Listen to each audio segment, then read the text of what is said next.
Ние овие 2 саботи проучувавме во библиската полка за саботата и верувам дека таа е една неисцрпна тема која што е многу битна и значајна во Библијата. И тоа е знак по кој што едноставно ние, како што проучувавме, знак помеѓу нас и Бог, по кој што ќе се покаже дека ние сме навистина Христови следбеници. Ја би сакал денеска да зборувам за саботата како храм во времето или за суштината на самата сабота. Ние допревме во дискусијата за ова, ама би сакал од извештајот за создавањето да тоа го познаеме.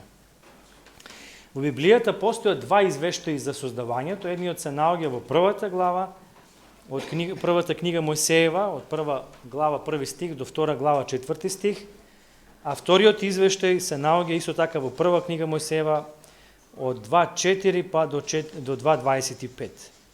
Ја би сакал денеска да го погледнеме првиот извештај и ако земеме в предвид структурата на самиот текст за овој извештај, ќе се види дека овој извештај е базиран на 2 збора, на 2 термина, кои што ги наоѓаме уште на самиот почеток од Библијата. Во прва Мојсеева 1.2 Библијата вели: земјата беше пуста или без облик и празна. И на еврејски тоа значи тохува боху. Тохува боху, ако го земе, тоа значи хаос, ама всушност тие се 2 збора кои што вели пуста или без облик и пуста или без облик и празна. Значи земјата во почетокот била без облик, тоест без жители и немало ништо на неа.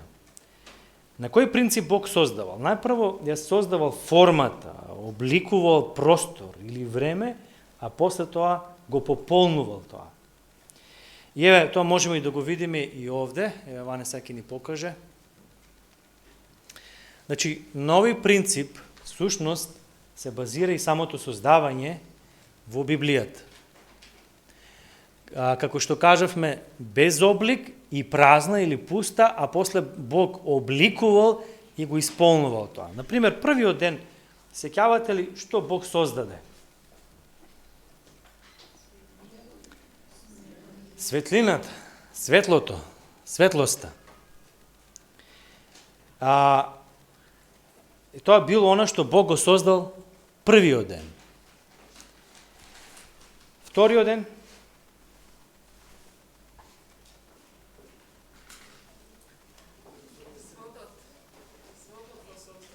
да, значи всушност ги одвил водите од вода.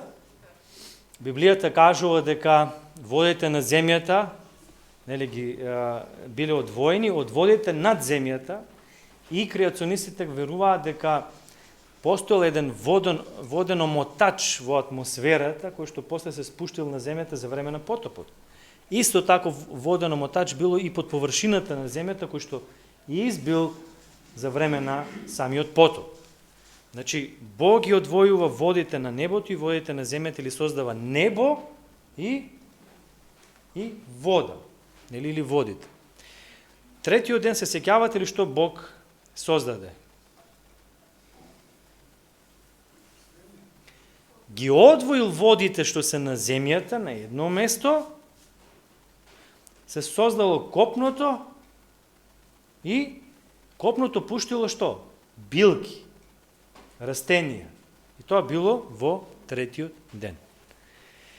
Ова е всушност обликување, бидејќи Библијата била земјата била без облик. На почетокот Бог обликувал одреден простор кој што покасно ќе го пополнува. Од првиот до третиот ден Бог обликувал, а од 4-тиот до 6-тиот ден тоа што претходно Бог го обликувал како простор го исполнува со нешто. Например, во 4-тиот ден во Библијата кажува дека Бог што создал? Што создал во 4-тиот ден? Светила на небото. И ова е многу битно да се знае. Ние обично ќе кажеме сонце и месечина, но Библијата не вели така. Туку вели 2 светила. Поголемото да владее со денот, помалото да владее со ноќта. И намерно е тоа така напишано. Затоа што Библијата, тоест оваа книга е пишувана во времето на Мојсија. И Мојсија намерно избрал овие два изрази, две светила.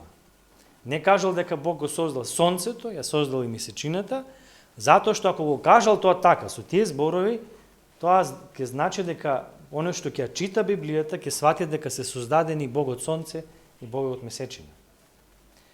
А затоа што во тоа време, во паганско време, луѓето верувале дека сонцето е Бог и месечината е Бог. И не било ништо невообичаено да еден Бог создаде друг Бог. Кога читате митологијата на старите народи, ќе не идете на такви извештаи. И ако каже дека Бог го создаде сонцето и месечината, тоа ќе алудира дека Бог создал други два Бога. А Мојсе намерно ги зима овие два збора, тоест, еден збор вели светила, светило. Обична ламба, да кажеме, светило создаде.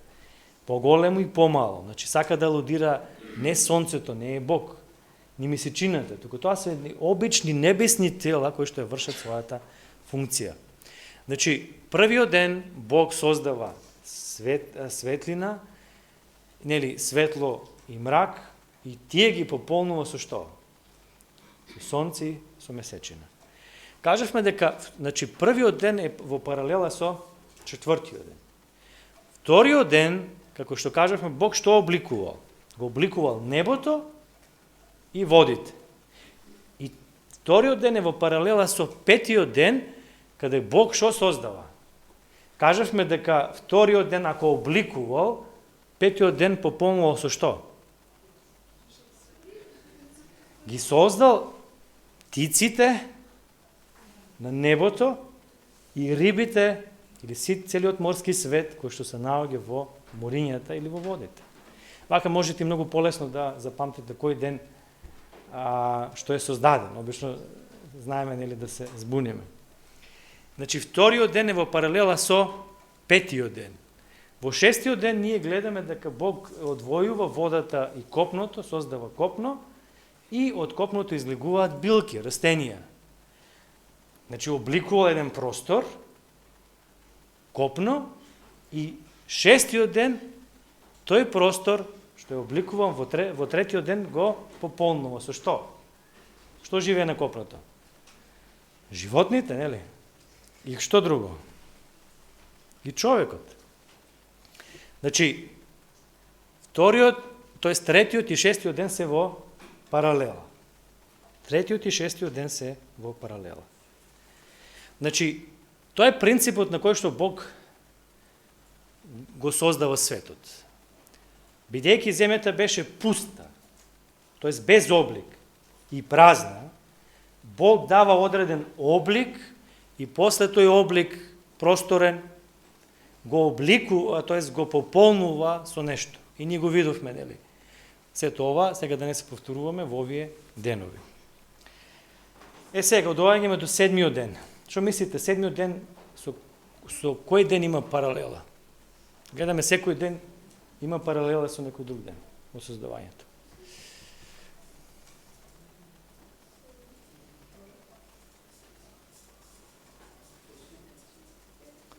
Нема паралела. Тоа е круната на создавањето. Седмиот ден е круната на создавањето. Всушност, овој принцип и понатаму важи. Без облик и празна, или обликување и исполнување. Бог создавал одреден простор на земјата, покасно го пополнувал. А сега што создава? Создава еден посебен ден.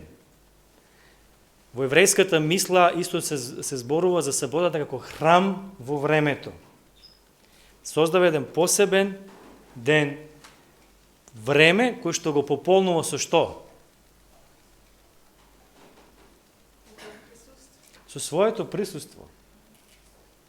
И таа мисла во еврејскиот, таа идеја, нели, во еврејската мисла дека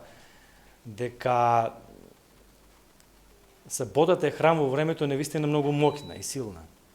Тоа го пишува Абрахам Хешел во неговата книга Шабат и вели, обично луѓето во старо време и во денешно време градат што? Храмови, светилишта. И ако некој сака, нели, да му одаде почит на некој Бог, што прави?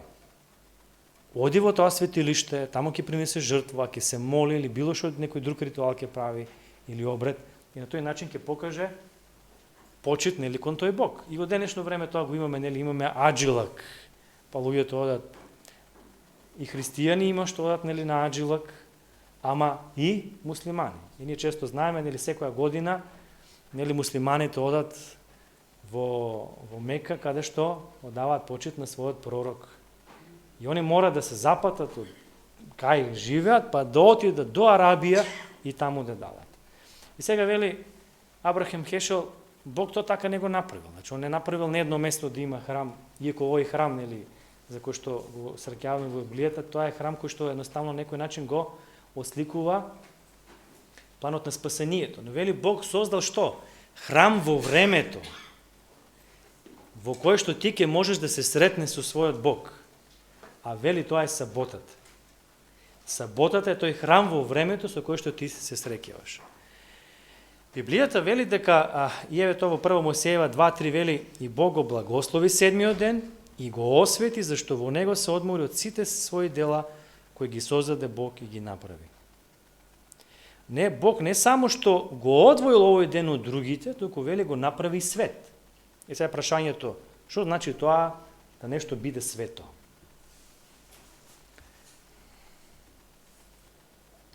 Што значи тоа да саботата е света?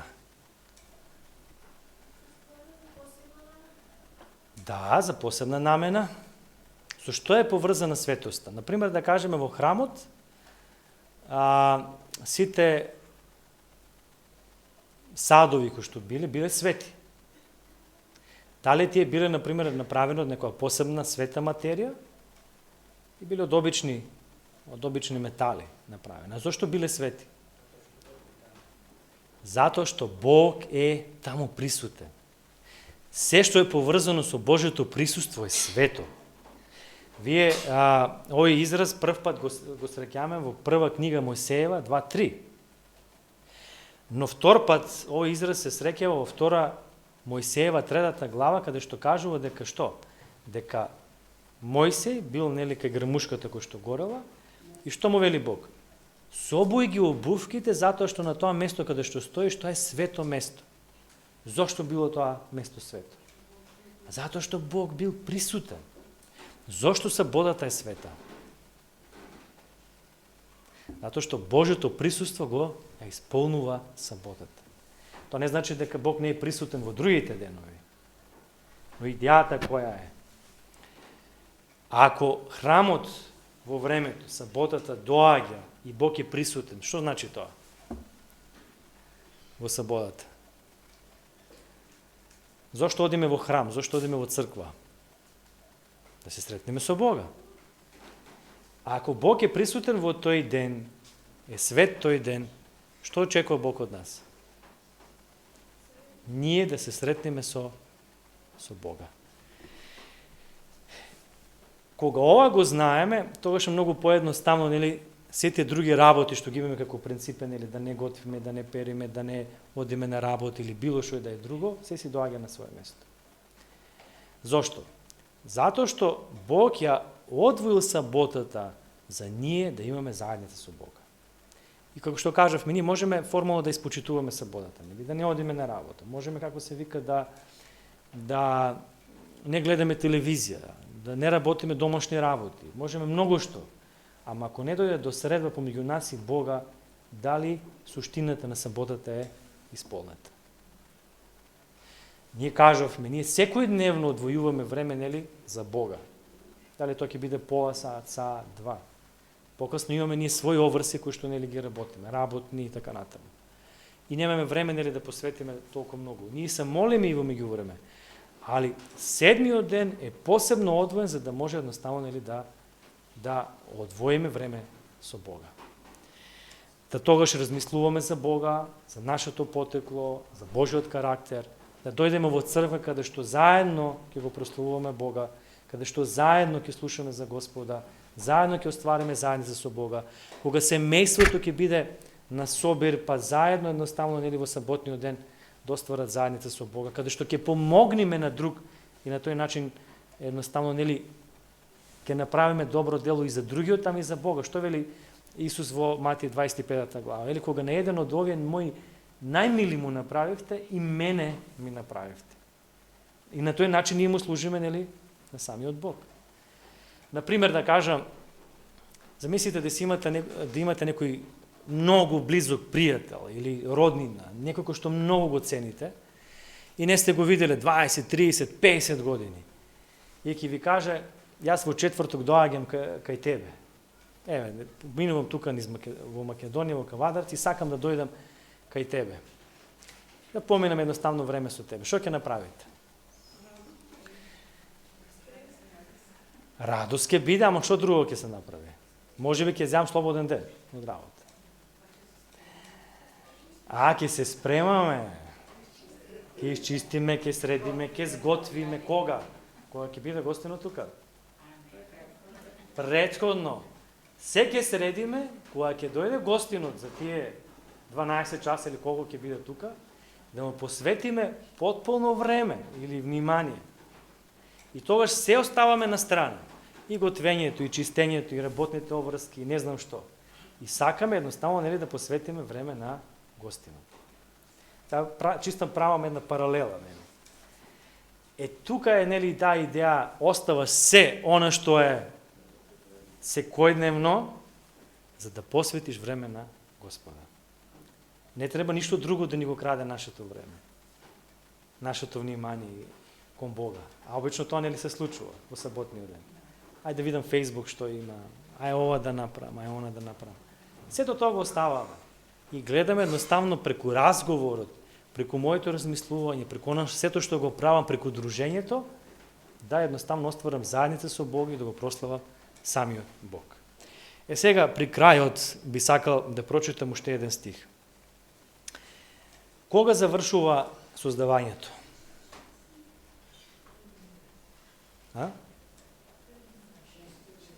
Шестиот или седмиот? Вели 1 Мојсеева 2.2. И на седмиот ден Бог ги заврши своите дела. Кој ден ги заврши своите дела? Вели, на седмиот ден Бог ги заврши своите дела што ги направи и се одмори во седмиот ден од сите своји дела што ги направи. Кој ден ги завршил своите дела? Во седмиот ден. Па што создал во седмиот ден? Го создал самиот седми ден. Или саботата. И саботата е дел од создавањето. Го создал тој храм во времето кој што не дочекува со секоја заоѓање на сонцето во петок. Време во кое што едноставно тој одмара за да се сретне заедно со нас. Поентата е дека всушност саботата, ако не оствариме заедница со Бога, тогаш не знам која е суштината, нели, на самата сабота. И она што Гордана го зборуваше, нели, за време на библиската поука, тоа е битно, нели. Саботата без Бога не е сабота. Не може формално, нели, се да биде подредено и се да биде стокмено, ама ако Бога го нема во целиот тој процес, ништо се е пропаднато. Всушност, ние мораме да сватиме, значи, ние како христијани, нашиот вечен живот не се заснема на тоа почитување или на заповеди едно друго. Тоа е битно и тоа дефинитивно е дел од таа заедница со Бога.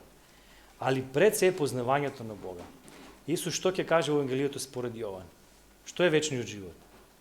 Да те познаат тебе. Зборува за Бог. Што е вечниот живот? Од познавањето на Бога произлегува се друго. И почитувањето на 10 Божи заповеди, и сите принципи и правила кои што се следат во нашиот христијански живот. А за да го запознаеш некого, што треба? Да одвоиш време. Ако не одвоиш време, не можеш да го запознаеш. Освен што ние одвојуваме време секој дневно, Бог одредил еден цел ден да го одвоиме, нели, за Бога. Кажавме, нели, и тоа знаеме, нели, што е поентата, нели, на саботниот ден. И што всушност, нели, ние треба да правиме. Сега, нели, да не навлегуваме во тоа. Нека Бог ни помогне да навистина саботата не биде еден посебен ден Ден кој што едва ќе чекаме да дојде, со која цел? Не да се одмориме, туку што? Да одвоиме време за Бога, за да го запознаеме што е можно подобро. И вие сеќавате Елена Вајт зборува во незините списи што вели? Уште од кога ќе заврши саботата, треба да се подготвуваме за следната сабота.